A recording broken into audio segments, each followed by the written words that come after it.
Marxism and Marxism-Leninism have many well-known books and texts which underpin the history and ideological framework of communism.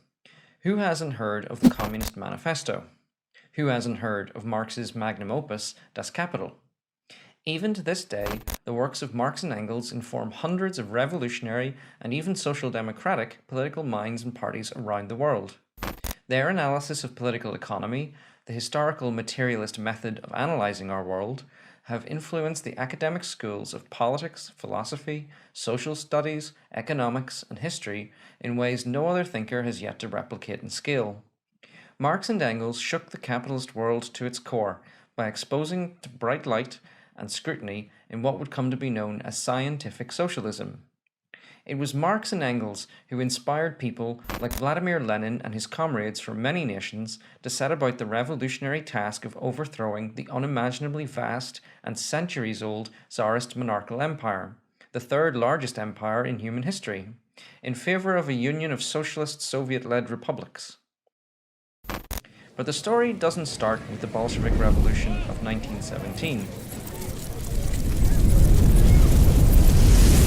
Nor did it start with the 1905 February Revolution, which struck a blow to the Tsarist autocracy.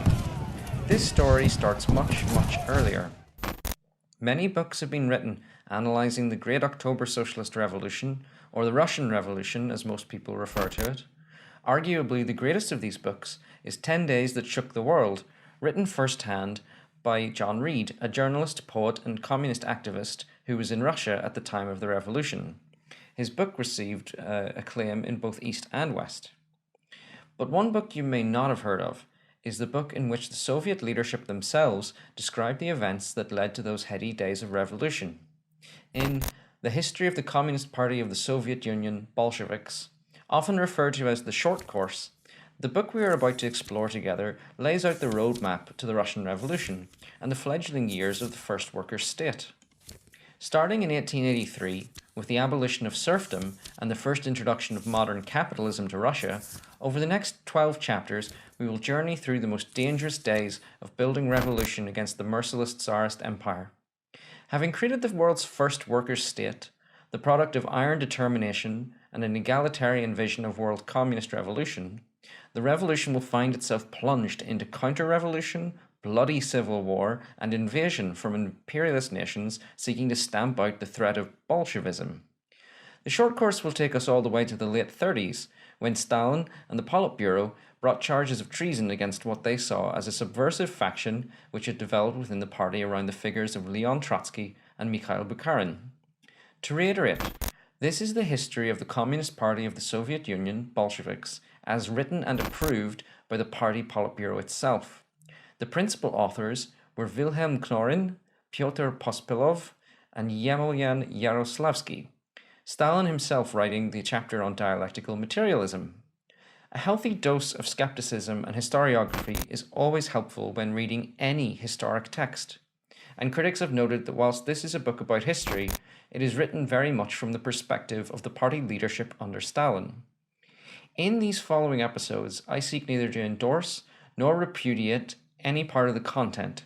I'm not an academic or a scholar. Instead, my intention is to take this document off the shelf, blow the dust that is gathered on it off it, and present its comments and contents to you in an audiobook format. Published on the 1st of October 1938, the short course was a textbook that was reprinted 301 times. Nearly 43 million copies were printed in the Russian Soviet Federative Socialist Republic alone, and millions of copies were printed and disseminated abroad outside of the USSR. It was translated into 66 languages. The short course was the most widely printed and read communist text, only eventually overtaken by that iconic little book, Quotations from Chairman Mao Zedong. Indeed, the short course is said to have greatly influenced Mao and his comrades in China as well. Yet, in many years of interest in communist ideology, and my half a decade in a communist party itself, I have never heard this book mentioned or referred to. This 1938 edition we're about to look at was eventually replaced by a new edition during the Khrushchev thaw, one which took a dimmer view of the Stalin era in line with Khrushchev's policy of de-Stalinization. Perhaps the 1938 text has not survived the ages, quietly forgotten about by even the communist world. Does it still offer insights into the Great October Socialist Revolution and the early days of what many refer to as the Soviet experiment? As we delve into the history of the world's first workers' state from the perspective of that state's leaders, join me as we trace the official history of the Communist Party of the Soviet Union, Bolshevik. Feel free to like, subscribe, and hit the bell so you'll receive updates as new episodes are released. And if you have any thoughts or comments, be sure to leave them below. My name is Adam Murray, and in our first episode, soon to be released very soon, I look forward to taking the first step on this journey through revolutionary history with you. Thank you.